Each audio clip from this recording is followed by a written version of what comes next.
Welcome to the Mark Hope Show. And today, my guest is Jeff Myers. And Jeff and I go way back, and I don't even want to talk about how way back we go, but it's a lot. And Jeff was an executive for Action Computers for me for a number of years, and we sold the business.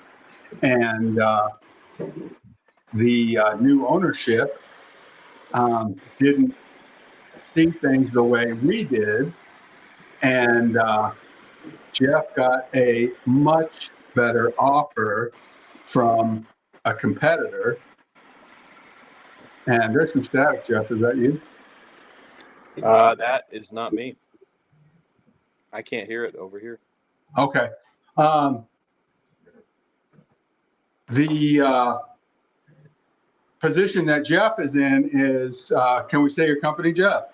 Yeah, absolutely. He is like the head guy in charge of selling a bunch of stuff to companies and giving them a great deal on their computers at Trinway. And that's a great company, and I really, really respect what they're doing. As a matter of fact, the show runs all of our studio operations on a Trinware One computer. Yep. And I think that static was the new speakers that I installed. Oh, is your phone close to the speakers? Maybe that's causing it. You know what? I think it is. Jeff is a computer genius, as a matter of fact. We've had that happen before, so I'm familiar with that. You're what? I said I've had that happen to me, so I'm familiar with that. That's how we learn everything. That's how we learn everything. Yeah. And we are doing some really cool things now that Big Papa is out of the hospital for a while. We're doing a lot of really cool things at the Hope Foundation. And we are actually looking for an attorney to do some structuring of some things for us. And we're going to be buying some buildings and running some programs. And the Mark Hope Foundation is about helping other people every day. Now, there's a Hope Foundation, and they have the same mission. So we can't, take over what they're doing. So the Mark Hope Foundation is the continue of my passion in taking care of folks. And Jeff was a big, big partner throughout the years. And in 25 years at Action Computers, Jeff and I gave away a computer a day for 25 years. That's over 365 computers a day for 25 years to disadvantaged youth and people. We did a lot of work with Computers for All, Tech for All. The Roseanne Keating, the lady that ran that, she passed. But during the years, she had a lot of folks with Down syndrome. And they worked at the facility that took apart the computers, and they were giving away computers like crazy too. So if we counted them, and I think their number was 30-something thousand at the time. Yeah. And they were taking the older computers and put a Linux load on it. But Jeff and I would get a call from Roseanne and say, hey guys, we need some small hard drives, and we need 150 mice, and we need some power cords, blah, blah, blah. And we take our little white truck over there, or one of many, and we would drop off stuff for them to make sure they could make complete units. And then they would give us their broken, newer stuff. We would refurbish it. And some of it we'd sell in the computer store, and some of it we would donate to our people. And we are proud of that Very activity. But at the same time, there's a business thread or a business strategy in that generosity, and that's where I developed my passion for mixing charity and business. And it's okay to do well by doing good. And in this case, we reached out to companies, and at the time there was companies that were charging quite a bit of money to recycle the technology. And we met with them and said that how would it be if we did that for free? And they said, what? And we said, we'll have to charge you for certain toxic things, but otherwise, we will recycle everything. We will refurbish it, wipe your data, do all the stuff that you need. In addition to that, we will donate 10% of all the computers that you give us to disadvantaged people in the community, and you can use it in your community outreach, saying, hey, here's what we're doing. We'll give you pictures, and here's the people we're giving the computers to. Here's what they're doing with them. And the companies, and I can't say the companies because it's still a huge resource, but the companies latched onto it and never let it go for 25 years.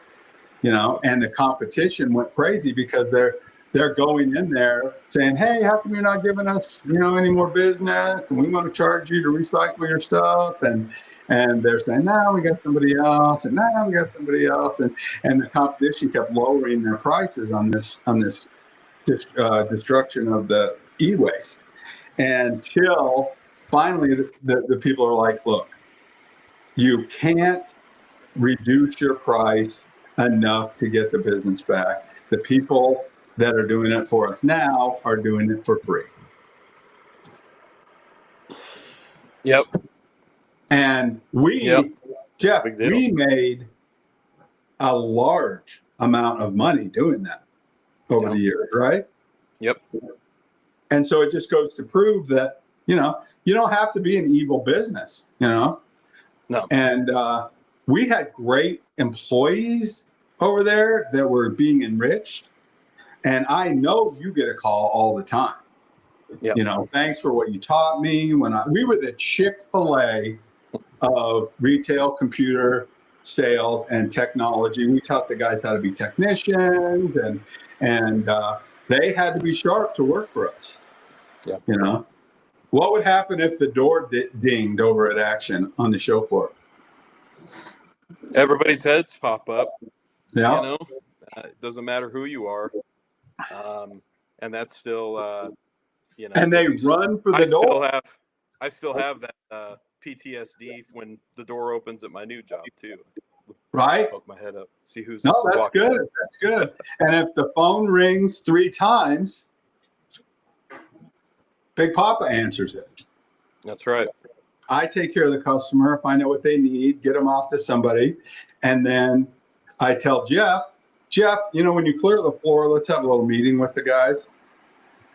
And we would talk about why it's bad if the CEO and owner of the place needs to answer the phone and you're in the corner talking to your buddy wrapping cables, and that's more important than the customers.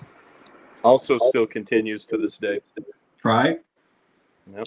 And the big thing for us is we hired and trained technicians, because if you just hire them with technical skills, they think that they're prima donnas. They know everything. Yeah. Well, they know everything, and a lot of that's wrong. And then they don't do sales. Oh, I don't do that. I'm a technician. Okay, go work somewhere else. Because at our place, if you're working on a computer and it said, what was the thing that page code 4? Yeah. What was the code? That's some kind of code, and that means everybody that works for the place, except for the accounting department. That was a different story, and horrible management in that division. But everyone else in the company, I don't care who it was, came running to the show floor, dropped their screwdrivers, everything, came running to the show floor to take care of the customers. They're And sandwich. then the technicians and the skilled trades would be the first to leave the show floor. You know, as soon as one of the sales guys got freed up, it's like, okay, hey, look, thanks. Go back to your bench. I'll take care of this. How can I help you? And, you know, that was because the salespeople were better at what they did and the techs needed to get back to work. Yeah. But no one is more important than the customer.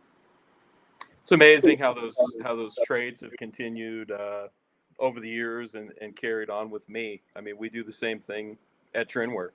You know, when you call, somebody answers the phone, and that is people's very it's a thorn in their side right now. You know, they call a business and you get a robot or you get an AI assistant, and Jeff, I did a TikTok video yesterday uh-huh. on that very subject. And the Yeah, Reader's Digest was I was calling around for a shooting range for my grandson. He's coming out here with his buddy, and I want to take him to the range and shoot some guns. And I called one of the bigger places on Google, Flashy or whatever. But it's like, thanks for calling, you know, whatever it was, and I don't even remember now. But if you want to do this, press 3. Oh, okay. And the prices for the range, blah, blah, blah. And you know, I finally hung up. I got my information I wanted, but I didn't get all of it because I couldn't talk to a person. I'm like, hey, I want to buy some training for these kids. You know, whatever, and you know, they're too busy to talk to me. You know, and I it's a, got a lot of money at that place. I got probably 20 ladies that have firearms that I know in Norman that want to take a brief class and then practice so that they can be proficient in case the Democrats come. I mean, in case there's trouble. And so he just lost out on a lot of business because I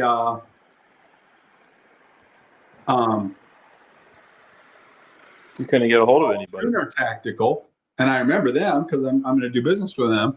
Sooner Tactical, and they're going to get my business because the guy answered the phone. He had all kinds. And the thing I closed the TikTok with is, don't be afraid of your customers. Yeah, you know, you're going to go out of business if you do. It's amazing. I had a vendor. I needed to find a new vendor for a product at work, and I called 3, and 2 of them wouldn't get past an email. I asked them 3 times, hey, can you call me? They never did. They'd just reply to an email. Out of the 3 companies that I called, I had one that actually called me. I had a great conversation with the guy. He's the one who I picked just because he picked up the phone. I mean, it's just so ridiculous. I asked a guy on Facebook Marketplace. I'm trying to get 3 quotes to repair my pool. Yeah. And you know, I started off the text message with, here's my phone number. I need to do business with you. I need a quote. And end return messages. What's the dimension? What's the thing? What do you want? And I finally said, hey, is there a reason that you're not calling me on the phone? Oh, sorry. When I get out of the field, I'll call you. And he never called me. Braxton Pools in Oklahoma. And, you know, they're not getting business because of that. And if you were in the field, Jeff, working on a pool, supervising the guys, doing their work, would you be holding a cell phone? I would. Hey, Mr. Hope, I'm out in the field. What can I do for you? Oh, I just need a quote. What day's good? Oh, okay, we'll be over there. Yeah, that's too much work. But anyways, I say all this to set the scene because you are starting a charity division of the Mark Hope Foundation, and you want to tell the people a little bit about what you're starting, and we'll tease them with this, and then we'll roll it out.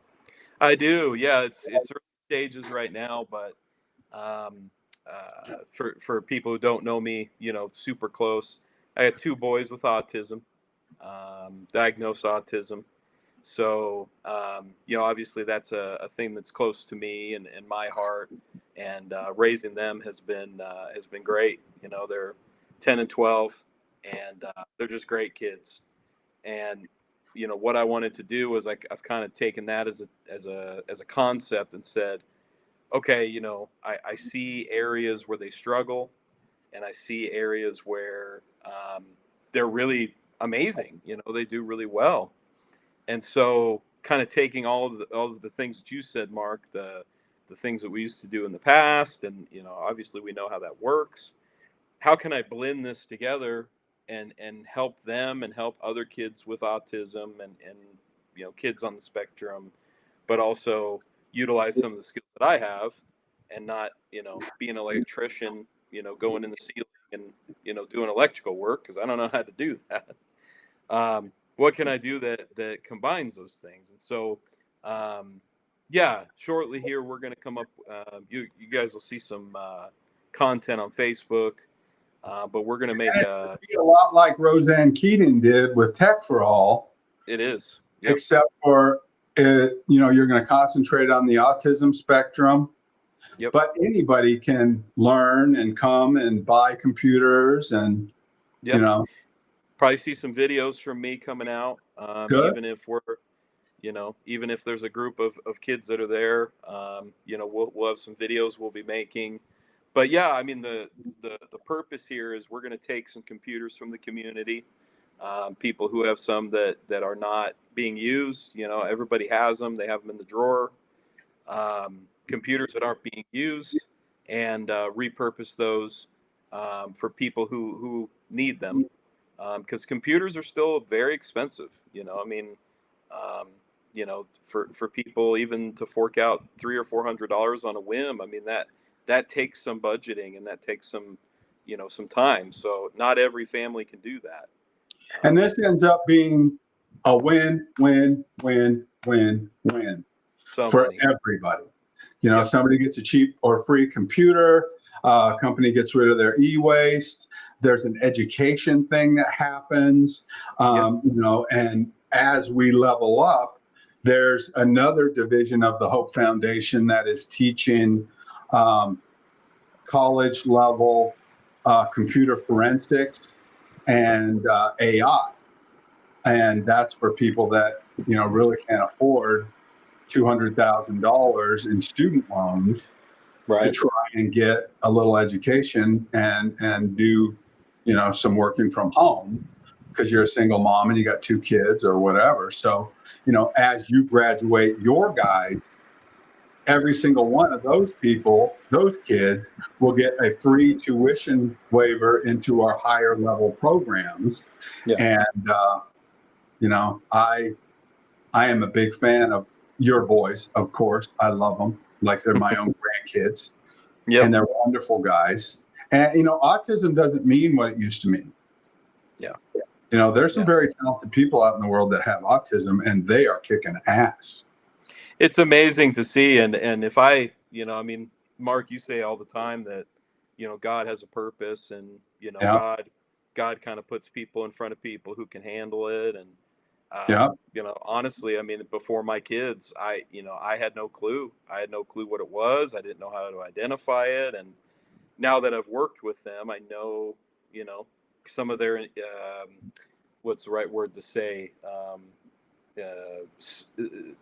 The things that they require that need a little bit more help, and the things that they really excel in. Yes. And it's amazing to see. So, they're very hands-on, very hands-on. They like to touch things. They like to see things. Puts a smile on their face when they complete something. So, if we can take a computer that somebody has that still has some life in it, that just needs, maybe some more memory, newer operating system, we'll reload every single one. The kids can do that. They see that progression. They'll see the path. And we'll get to a point where the thing's ready to go. They just need to be reloaded. And then there's a beginning of things, and it's the guy on the skateboard that moves up to the scooter, that moves up to the bicycle, that moves up to the moped, that moves up to the, crappy car that we all started on. Everybody below that person is saying, I wish I had a car so I didn't have to ride in the rain. you know, Yeah. and there's people out there saying, I wish I had a computer just so I could log on to Google and YouTube and learn what's going on. You know, how do I do my finances? Type it in Google or Edge or Chrome or DuckDuckGo or whatever you're comfortable with, you know, and learn. And it's all there, you know. So these kids can turn on their passion to learn, and we can help them do that. And that window in the world is just, you know, the minimal computer. All they have to do is come into Jeff Resource Center, and any of my friends who are commercial property brokers that have empty space, call me. You know, you can donate to Jeff and give him a little strip center space and, you know, write it off against a very, very, very good charity function, and you'll be happy to have them as tenants. So reach out to me. And Jeff has a meeting it'll he beat the has to garage. go to today. And guess where actually computers started? You were cutting out a little bit, Mark. You got to say all that again. Well, we need to let Jeff go. And if nobody told you that they love you today, we love you. And there isn't a damn thing you can do about that. That's right. Jeff, until next time, keep doing all your good work, buddy. I'm proud of you. Can't wait to show it to everyone.